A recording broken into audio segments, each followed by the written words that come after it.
ሲፈውስ አባቴ እስከዛሬ ይሰራል እኔም ደግሞ እስከዛሬ ይሰራሉ ያለ ወልድ አሁን ደግሞ መልሶ ከራሴ አንዳች አላደርጋችልኝም ሲል እየተጋጨ ነው እንዴ?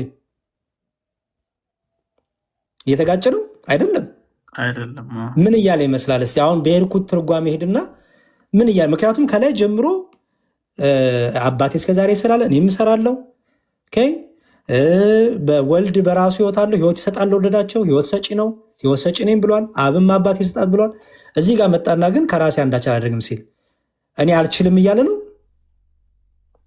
እያለ አይደለም። አስተውል።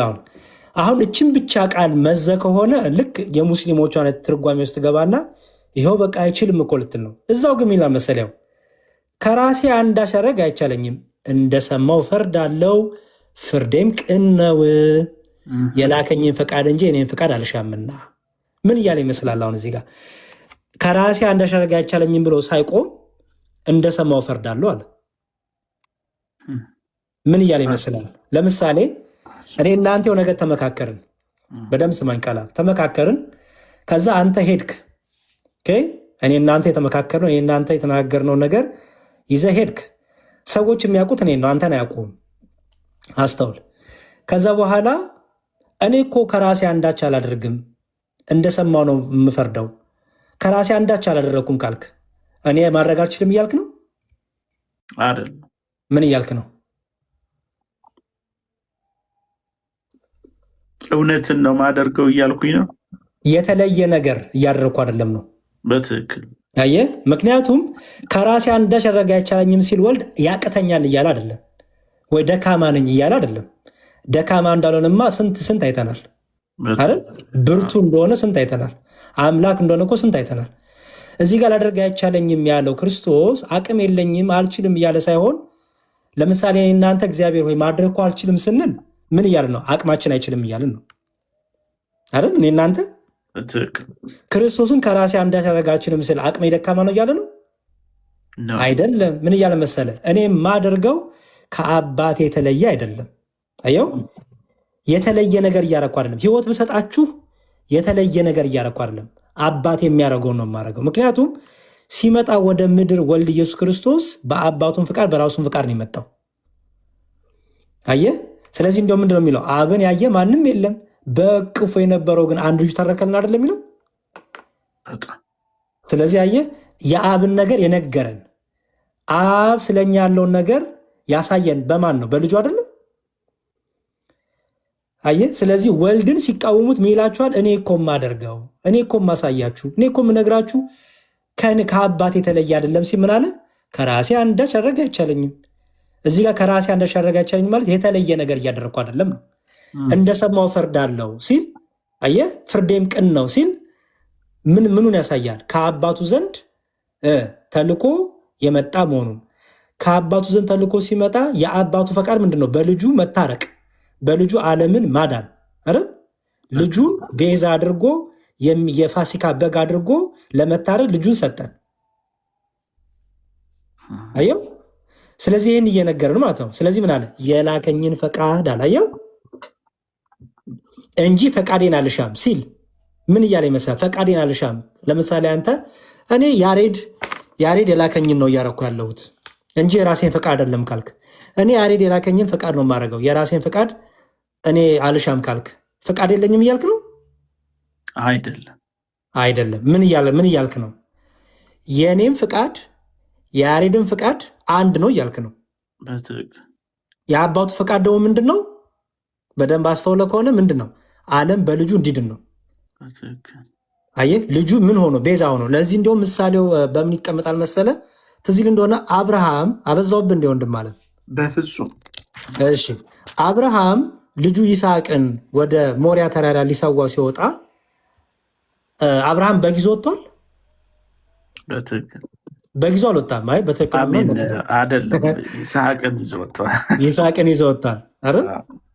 ኦኬ። ይስሐቅን ይዞ ወጣው እንጂ በጊዜው አልወጣም። በግም አገኛለሁ ብሎ አልጠበቀም። ኦኬ። አብርሃም የተባለው ይስሐቅን ሰዋ ነው። በቃ አለቀ። እንዲሁም ትዝ ይል እንደሆነ እየሄዱ እያለ መንገድ ላይ ጠየቅ አይደለ ይስሐቅ፣ እንዴ አባቴ የት አለ የመስዋዕቱ በግ? እንጨቱ አለ ምኑ አለ ግን በጉ የለም ሲል ምን አለ አብርሃም በልቡ? ልጁን እንደሚሰዋ ስለሚያውቅ ምን አለ? ምን ብሎ መለሰለት? የመስዋዕቱን በግ ማን ያዘጋጃል አለ? እግዚአብሔር ያዘጋጃል። እግዚአብሔር እኮ በግ ይሰጠኛል እኮ እያለ አይደለም፣ ኦልሬዲ ተዘጋጅቷል እያለ ነው። ገባ? ለልጁ በውስጡ እኮ አውቆታል ልጁን ሊያርዶ እየወጣ እንደሆነ። ስለዚህ በጉ አንተ ነህ እያለ ነው። አየው ለሱ። ከዛ በኋላ ከወጡ በኋላስ ልክ በካራውን ቢላውን ሲያሳርፍበት እግዚአብሔር አቁም አለው። ምን ሰጠው ይላል? በግ።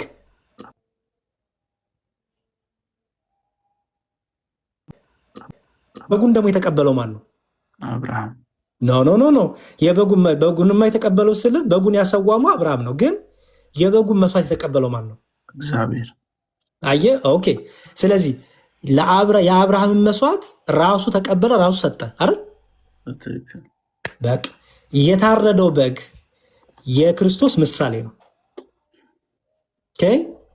አብ ለአብርሃም በግ ሰጥቶ አብርሃም መስዋዕቱን ሰውቶ አብርሃም ያን በግ አርዶ እግዚአብሔር እንደተቀበለው መልሶ የእውነተኛ በግ የፋሲካውን በግ የእግዚአብሔር በግ የተባለ የዓለምን ኃጢአት የሚያስተሰሪ የእግዚአብሔር በግ የተባለ አየው። ኢየሱስ ክርስቶስ አብ ልጁን ልኮ ምን አረገ?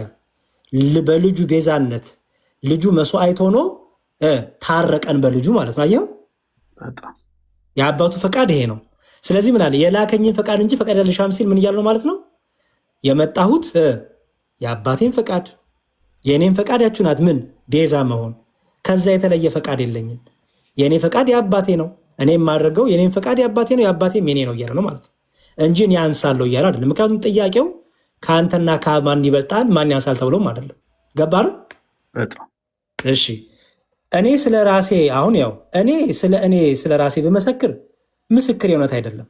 አሁንም ይሄንን ሙስሊሞች ሲያነቡት ይኸው እኔ የምናገረው ሁሉ ውሸት ነው እያለን ይላሉ። ሪሊ እንደዛ ማለት ነው አይደለም። አስተውል። ጌታ ቢነግራቸው አላመኑም አይደለም። ምስክር የእውነት አይደለም የሚለው ውሸት እየነገርኳችሁ ነው እያሉ እንደ ጌታ እኔ ስለ ራሴ ብመሰክር ምስክር የእውነት አይደለም ሲል ውሸት እየነገርኳችሁ ነው እያለ ነው አይደለም። ምስክር የእውነት አይደለም ሲል ምን ማለቱ ነው? እየተቀበላችሁኝ አይደለም እያለ ነው። አየኸው፣ ለእናንተ እውነት አይደለም እያለ ነው። ልክ አሁን አንተ ከሰው ጋር ስትናገር እኔ እኮ የፈለገ በመሰክር እኮ ምን ምስክሬ እኮ እውነት አይደለም ለአንተ ትለዋለህ አይደለ? አንተ ዋሽተሃል ማለት ነው አይደለም። ያ ሰው አልተቀበለህም ማለት ነው። አየኸው። ስለዚህ ምን አለ? ስለ እኔ የሚመሰክር ሌላ ነው አለ። አየኸው። እናንተ አትመሰክሩም፣ ምክንያቱም አትቀበሉኝም። እኔን የምነግራችሁ አትቀበሉም። እናንተ ባትመሰክሩ ግን ምን ማለት ነው? እናንተ ባትቀበሉ የምላችሁን ግን ስለ እኔ የሚመሰክር ሌላ አለ። እርሱም ስለ እኔ የሚመሰክረው ምስክር እውነት እንደሆነ አውቃለሁ። እናንተ ወደ ዮሐንስ ልካችኋል፣ እርሱም ለእውነት መስክሯል። እኔ ግን ከሰው ምስክር አልቀበልም። አየው፣ እናንተ እንድትድኑ ይህን እላለሁ እንጂ።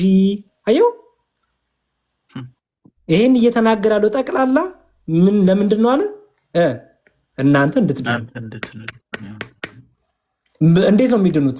ክርስቶስ የሚለውን ሰምተው አየህ፣ አልሰማም ብለዋላ የሚላቸውን ብትቀበሉ አለ። አየህ፣ ከአባቴ መጥቻለሁ ስላችሁ እንዴት አባቴ ትላለህ እያላችሁ ከምትቃወሙኝ ልትገሉኝ ከምትፈልጉ ስሙ፣ አድምጡ፣ ተቀበሉኝ። ራሱ ምስክሬ አባቴ ነው አለ። ይሄን ደግሞ የምነግራችሁ የሌላ የእናንተ ምስክር አልፈልግም። ይኸው እንድትድኑ ግን ይሄን እላቸዋለሁ አለ። እርሱ የሚነድና የሚያበራ መብራት ነበረ። እናንተ ጥቂት ዘመን በብርሃኑ ደስ ይላችሁ ወደዳችሁ። እኔ ግን ከዮሐንስ ምስክር የሚበልጥ ምስክር አለኝ። አየው፣ ትዝ ይልህ እንደሆነ ዮሐንስ ገና ክርስቶስ ሲመጣ ከሩቅ ሲያው ምን ብሎ መስክሯል? የዓለምን ኃጢአት የሚያስተሰርይ የእግዚአብሔር ልጅ የእግዚአብሔር በግ ብሎ መስክሯል። አየው። ስለዚህ ምን አለ? እኔ ግን ከዮሐንስ የሚበልጥ ምስክር አለኝ። አብ። አየው፣ አባቴ አብ ልፈጽሞ የሰጠኝን ስራ፣ ይህ የሚደረገው ስራ አብ እንደላከኝ ስለ እኔ ይመሰክራልና። አየው፣ ራሱ በእኔ የሚደረገው ነገር እኔ የማደርገው ነገር ምስክር ነው ለእኔ መልሶ እውነት እንደሆነ። እናንተ አትመሰክሩም፣ ለእናንተማ ውሸት ነው፣ ለእኔ ግን እውነት ነው የማደርገው ነገር። ለምን? ራሱ አብ የማደርገውን ነገር ሁሉ ደግሞ የአብን ፈቃድ ስለሆነ የአባቴን ፈቃድ ስለሆነ። አየው፣ እርሷ ምንድናት? እዚህ ጋር አብ ልፈጽሞ የሰጠኝ ስራ። እቺ ምን ትመስላለች? አብ ሊፈጽሞ የሰጠው ስራ እኛን ማዳን ነው። በቃ ቤዛነቱ አየው፣ ቤዛነቱ የላከኝም አብ እርሱ ስለኔ መስክሯል። ድምፁንም ከቶ አልሰማችሁም፣ መልኩንም አላያችሁም። አላዩም እኮ ታውቃለህ። ድምፁንም አልሰማችሁም ሲል ባይዘዌ ድምፁማ ተሰምቷል እኮ የአብ ምን ማለት መሰለ? ድምፁንም አልሰማችሁም ሲባል መሰለ አንደኛ አላስተዋሉም ማለት ነው። አልተቀበሉም። ቢሰሙትም ምን አረጉም? አልተቀበሉም ማለት። ምክንያቱም አብ የምወደው ልጄ ይህ ነው ብሏል። አየህ፣ ድምፁን አልሰሙ። ምክንያቱም በእምነት ሆነ በመንፈሳዊ ልብና እውቀት ጭንቅላት ሆነ የእግዚአብሔርን ድምፅ ካልሰማ እየሰማ አትሰማም፣ አታስተውልም። ኦኬ። የላከኝም አብ እርሱ ስለኔ መስክሯል አለና እርሱም የላከውን እናንተ አታምኑምና በእናንተ ዘንድ የሚኖር ቃሉ የላችሁም። አየው፣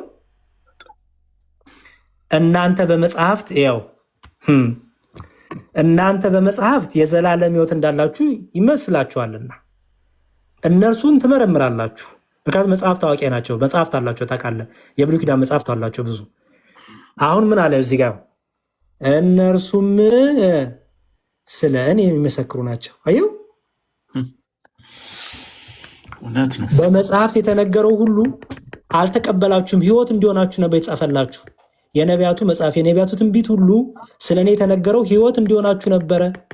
እናንተ ግን ስለተጻፈ ብቻ ሕይወት የምታገኙ መስሏችኋል። ካልተቀበላችሁ ሕይወት የላችሁ ማለት ነው። ምን አለ?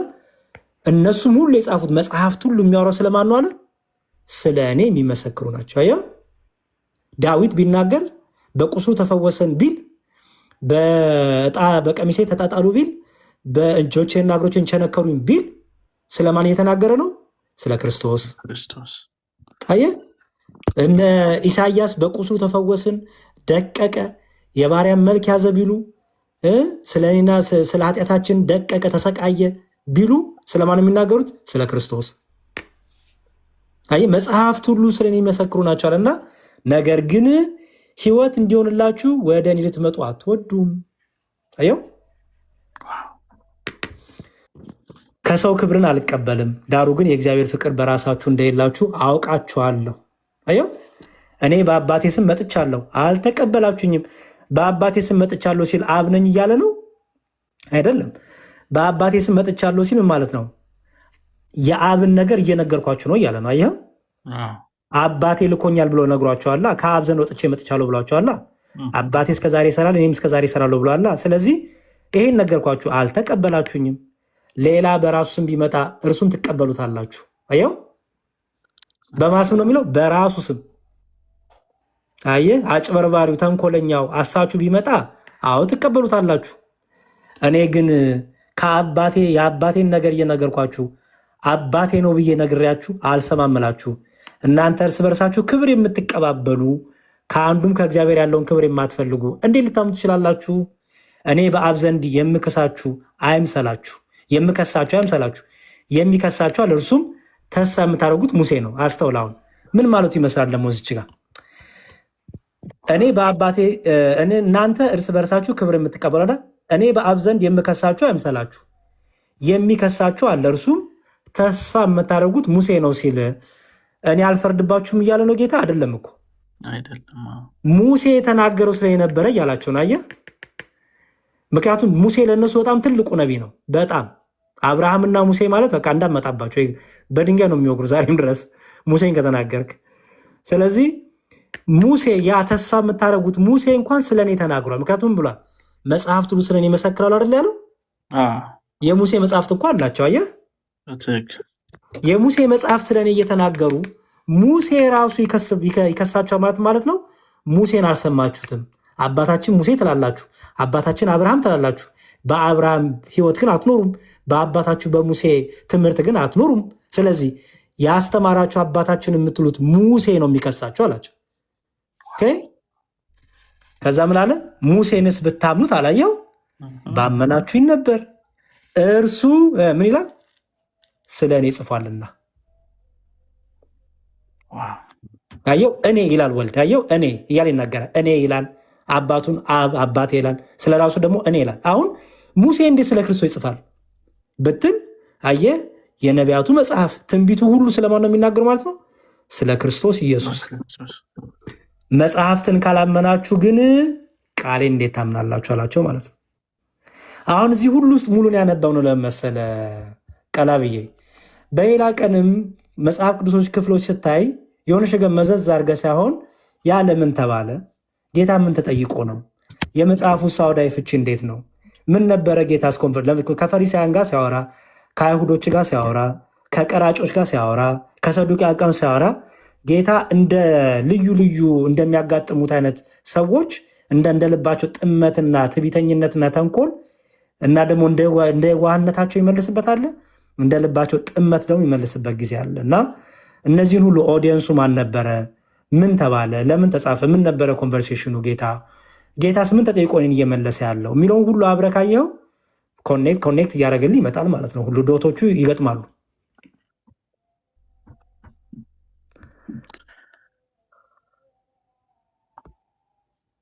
እንዴት ነው እስካሁን? ተባረክ ያሬድ፣ በጣም በጣም አመሰግናለሁ። ቴንኪ። እውነት የሆነ ለየት ያለ መንፈስ ነው የሰጠኝ፣ ለየት ያለ አይምሮ ነው አሁን እየያዝኩ ያለሁት። ራሱ ዝም ብዬ አይ ቲንክ እኔ ሊትራሊ የሚያወራውን ነገር ነው እንጂ እንደዚህ ዲፕ ገብቼ መጽሐፍ ቅዱስ አይ ቲንክ አንብቤ አላቅም ማለት ነው።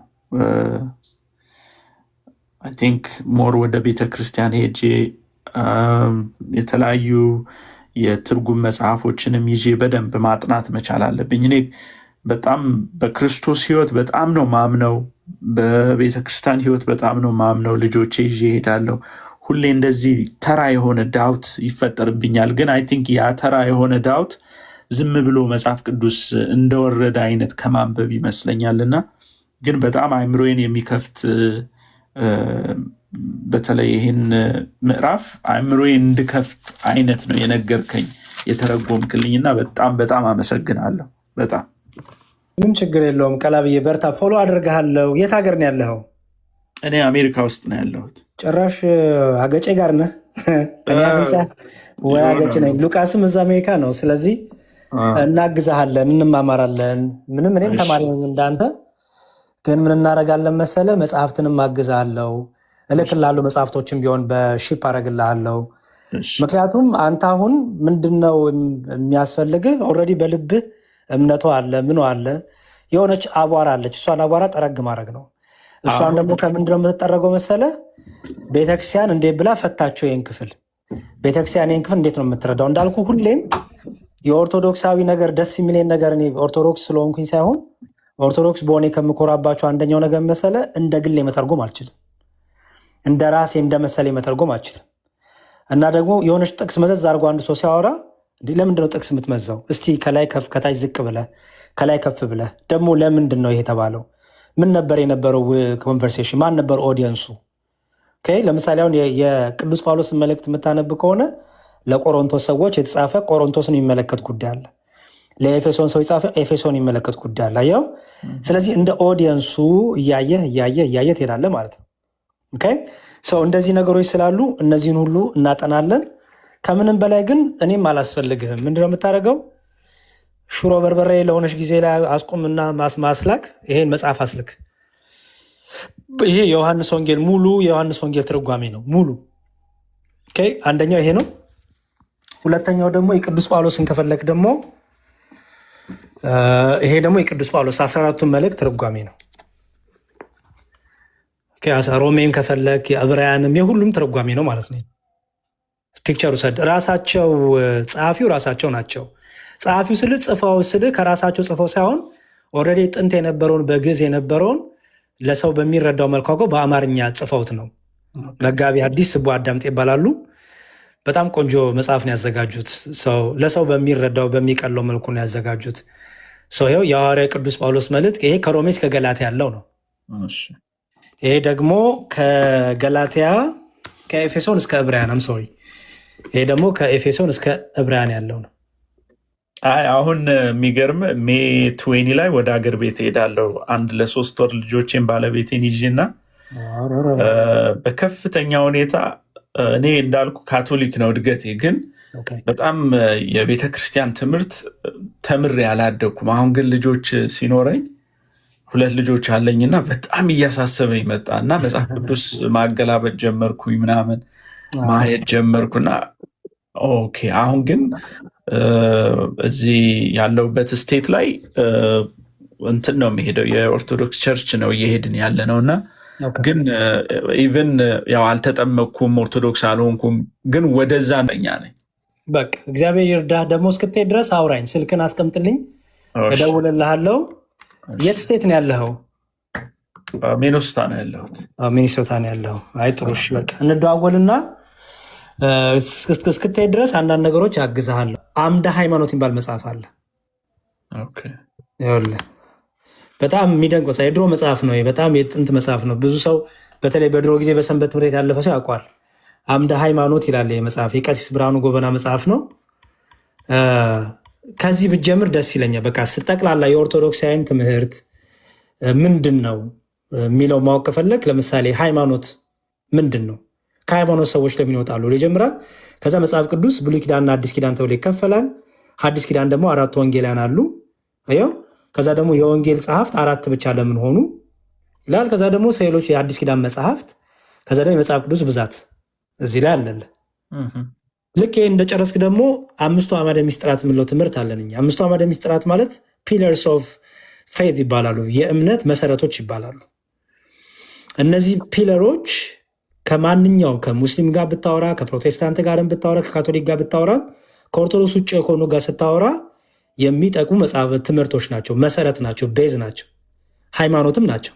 አይቀየሩም እነዚህ ትምህርቶች። ባይዘወይ ለምሳሌ ፓትሪያርክ አሉ አይደል? አቡነ ማትያስ አቡነ ማትያስ አይ በቃኝ እኔ ከዚህ በኋላ እንዲያው ፓትሪያርክ ሆነ አልፈልግም እንኳን ቢሉ እሳቸው ስለሉ ተብሎ አይቀየርም ይሄ ትምህርት። አየው በቃ ይሄ ዶግማ ነው። ዶግማ ማለት የማይቀየር የማይሻሻል ማለት ነው። እሱ ምንድነው? ሚስጥረ ስላሴ፣ ቅድም የነገርኩ የስላሴ ሶስትነትና አንድነት። ከዛ ደግሞ አሁን ዛሬ በአጭሩ ነው ያስረዳው የስላሴን ነገር፣ አትሊስት ምንነትና ማንነት የሚለውን አይዲያ ሰጥቻለሁ። አየው። ከዛ ደግሞ ሚስጥረ ስጋዌ አለ። ብዙ ሰው የሚጨቃጨቀው እዚህ ላይ ነው። በተለይ ሙስሊም እስልምናውም ክርስቶስ አምላክ አይደለም የሚለው፣ ሌላውም እየተነሳ ክርስቶስ አምላክ አይደለም ሰው ብቻ ነው ፍጡር ነው የሚሉት ስጋዌን ካለመረዳት ነው። ሰው ስጋዌ የሚለው የክርስቶስን ሰው መሆን የሚያሳይ ነው። ስለዚህ ስጋዌ ላይ የክርስቶስ ማንነት ወልድ ስጋን በመንሳቱ ከአብና ከመንፈስ ቅዱስ አላነሰም። የንስጥሮስ ትምህርት የክደት ትምህርት ነው። የነ ፖፖሊዮ ትምህርት የኢየሱስ ክርስቶስ ተዋህዶ በቅዱሳን አባቶች ሲተነተን፣ ከዛ ደግሞ ስጋ በተዋህዶ የባህሪ አምላክ መሆኑን የሚያስረዱ መጽሐፍት እያለ ይቀጥላል። አየው። ከዛ ደግሞ ጥምቀት ደግሞ መጣ። ጥምቀት በነገራችን ላይ መጽሐፍ ከተለያየ ተቃራኒ ቤተ እምነት የሚመጣ ጥያቄዎችና መልሶችም ይዟል። እዚህ ጋር ተጠራጣሪዎች የሚያቀርቧቸው ጥቅሶችና መልሶቻቸው ይላል። ከዛ ደግሞ ሚስጥረ ጥምቀት አለ። ጌታ ለምን በ30 ዘመን ተጠመቀ? ለምንድነው በ40ና በ80 እኛ የምንጠመቀው? አየው። ጌታ ከሌሎች ወንዞች ሁሉ ለይቶ ለምን በዮርዳኖስ ተጠመቀ? ብዙ ወንዞች እኮ ነበሩ አይደለ? ታውቃለህ? በጣም በእስራኤል በጣም ብዙ ወንዞች አሉ። ጌታ ግን መርጦ ለምን በዮርዳኖስ ተጠመቀ? ምን የተነገረ ነገር ትንቢት ቢኖር ነው? እሱን ይነግራል። ጌታ ወደ ዮሐንስ ሄዶ የተጠመቀበት ምክንያት ምንድን ነው? መንፈስ ቅዱስ በርግብ አምሳል ወረደ ሲባል ምን ማለት ነው? በርግብ አምሳል ነው የሚለው አስተውል። በርግብ አምሳል ወረደ ማለት ነው። እሺ የጌታ በውሃ መጠመቅ ምንድን ነው? ከዛ ደግሞ ማጠቃለያ ላይ ከዛ ቁርባን ደግሞ መጣ። ሚስጥረ ቁርባን የጌታ ስጋና ደም ማለት ነው የምንለው። ይህም ቆንጆ ክፍል ነው። ከዛ ትንሣኤ ሙታን፣ ሙታን እንዴት ይነሳሉ? የሙታን ትንሣኤ እንዴት ነው? ተስፋችን እንዴት ነው? ከሞት በኋላ ያለው ህይወታችን፣ ይህን ሁሉ ይዝላል። ይሄ 5ቱ አዕማደ ምስጢራት ይባላሉ ማለት ነው። ይህን ከጨረስክ በኋላ ቀጥሎ ወዴት ትሄዳለህ? እዚህ ጋር ነገረ ማርያም አለ። የድንግል ማርያም ክብር ክብረ ድንግል የሚል አለ። የማርያም የስሟ ዘላለማዊ ድንግልናዋ የእመቤታችን ለዮሴፍ የተጣችችበት ምክንያት የበኩር ልጇን የሚለው ምን ማለት ነው? ብዙ ጊዜ ፕሮቴስታንቶች ያነሱታል ታውቃለህ። እስክትወልድ ድረስ አላወቃትም የሚለውን ይዘው ከዛ በኋላ ከዮሴፍ ወልዳለች ይላሉ አይደለ? ላቲ ስብሐት ክብር ይግባት። እንደዚህ የሚባል ነገር በእርሷ የለም።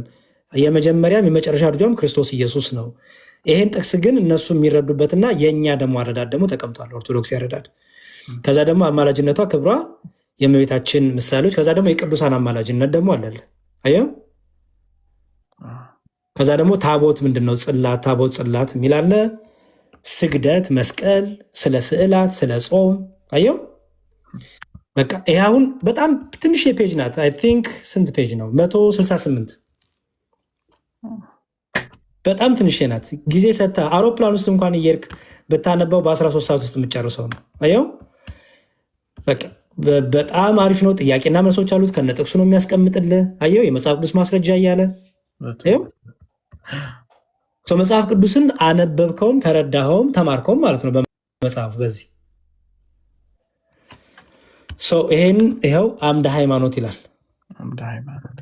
እዛው ላይ ያለ ፒዲኤፍ ነው ተቀምጧል እዛ ላይ። በቃ ከነዚህ ጀምር እንዳይበዛብህ። አትሊስት አሁን ይሄን እያነበብክ ቆይ። እዚህ ላይ ጥያቄዎች ሲኖርህ ስልኬን ስለምሰጥ ታወራኛለህ። ኢትዮጵያ ስትሄድ ግን ያልኩ መጽሐፎችን ትንበል። ወደፊት ስትበረታ ይህንን መጽሐፍ ገዝተህ ይዘህ ትመጣና ታስቀምጠዋለህ። ግን ታነበዋለህ፣ አይቀርልህም። ይሄ መጽሐፍ በጣም የሚገርም መጽሐፍ ነው። መርሎተ ጽድቅ ይባላል።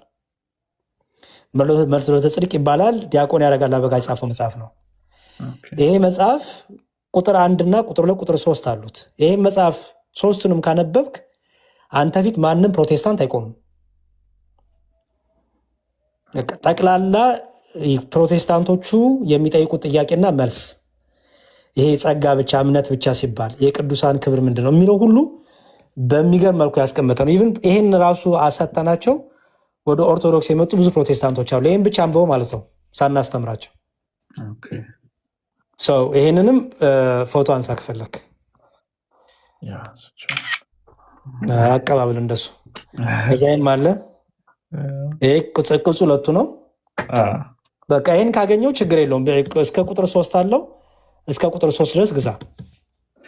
ገዛለሁ። በጣም የሚገርም ሁለቱ እህቶቼ አሁን ኦርቶዶክስ ሆነው ደስ የሚል ህይወት እያሳለፉ ነውና በጣም አሪፍ። እኔም ደፍንሊ በደንብ እንደምጠመቅ እርግጠኛ ነኝ። ከእግዚአብሔር ጋር በደንብ አይዞ። እግዚአብሔር ደግሞ ይፈቅድልሃል። ኢትዮጵያ የምትጠመቅ ከሆነ በጣም ጥሩ። አሜሪካ ሀገር የምትጠመቅ ከሆነ እኔና ሉቃስ ድራይቭ አድርገንም ቢሆን ወይ በአውሮፕላንም ቢሆን መተን አጠገብ እንቆማለን። እንደዛ ክብርት ያበቃ እንዘምራለን መተን። እሺ ቴንኪው በጣም እሺ። ቀላብዬ እግዚአብሔር ይርዳሽ። አይዞ በርታው። እንድማለም ቅድም ትንሽ ጫን ብዬ ከሆነ ይቅር በለኝ። በፍጹም እንደውም ልቤን ጥሩ ጫን ብለኸው አስተካክለኸዋል። እንደውም በጣም ደስ የሚል ነገር ነው ያወራኸኝ፣ የነገርከኝ፣ የመከርከኝ። በጣም የሚገርም እውነት ዳውቴን እንደውም ኩዌሽን እንዳደረግ እንዴ ለምንድን ነው እንደዚህ አይነት ነገር የምጠይቀው እንድል ነው ያደረከኝ። እና በጣም ደስ የሚል ነገር ነው የተናገርከው። የተነተንክልኝ ነገሮች በሙሉ ወደ መስመር እንድገባ ወደ አቅጣጫ እንዲሄድ አሁን ራሱ ሼር ያረከኝ እኔ እስካሁን ሼር ማንም አላደረገኝም፣ ማንም ማለት ነው። እና የሚገርም ነገር የሚገርም አቅጣጫ ነው። አሁን እኔ ጋር ኦልሞስት ሚድናይት ሆኗል። ጸሎት አድርጌ የተኛለሁ። አይ ቲንክ ኢትስ ብሌሲንግ ነው ዛሬ ከአንተ ጋር መነጋገሬ እና በጣም ተባረኩልኝ። ሉቃስ ኤንድ ዲያቆን ያሬድ ሁላችሁም እግዚአብሔር ይባርከን፣ እግዚአብሔር ይጠብቀን። ቴንኪዩ በጣም አሜን። አንተንም እናመሰግናለን ለመማማር ምክንያት ስለሆንከን። እግዚአብሔር ነው በነገራችን ላይ እግዚአብሔር ነው ሁሉን እግዚአብሔር ያዘጋጃል። እግዚአብሔር አዋቂ ነው እና ልበ ንጹሐን እግዚአብሔርን ያውታል ይላል እዚህ ማቴዎስ ወንጌል ላይ። በቃ ልብ ንጹህ ስለሆነ ልቡ ንጹህ ለሆነ ሰው እግዚአብሔር ሁሌም ያስተምሯል። የሚገርም እንዲሁም የአንተ አይነት ልብ ቢሰጠን ለእኔ በተለይ ለእኔ እኛ እግዚአብሔርን ተለማምደ ነው እንደፈለግን እንትን እንላለን። አንተ ግን ልብ ይፈራል እንደማየው ንጹህ ልብ አለ። ስለዚህ ጸሎት ስታረግ ኪዳነ ማርያም ብለህ እኔን ታናሽ ወንድምን አስበኝ፣ እግዚአብሔር ደግሞ ያስበን። እንደዋወላለን፣ እንበረታለን፣ አብረን እንማራለን። እግዚአብሔር ያስተምረናል። ቤተክርስቲያናችንን ደግሞ እናገለግላለን፣ እንማራለን ቁጭ ብለን። እግዚአብሔር ይርዳል። አሜን። እሺ ወንድሜ፣ እሺ መልካም ጊዜ። እሺ አሜን አሜን። ሉቃስ ቴንኪው በጣም እሺ። እግዚአብሔር ይስጥልኝ። አንተንም ረጅም ሰዓት ቁጭ አረኩ። ሶሪ በጣም። እንደምን አላችሁ ቤተሰቦች? ደህና ናችሁ? እግዚአብሔር ይመስገን። ሰላም ለእርሱ ይሁን። መምህር እንዴት አሉ? መምህር ደህና ናችሁ? ሁላችሁ? እኔ መምህር አይደለሁም፣ እኔ ተማሪ ነኝ፣ ሰንበት ተማሪ። እግዚአብሔር ይመስገን። እውነት በጣም ደስ ብሎኝ ሲከታተል ነው የነበረው በተመስጦ። እና እንዲህ ነው ኦርቶዶክስ ማለት እንዲህ ነው ያለችውን እምነት ቁልጭ አድርጎ የሚያሳይ እውነት የተለየ ጸጋ ነው ያለውት ብዙ ነፍሳትን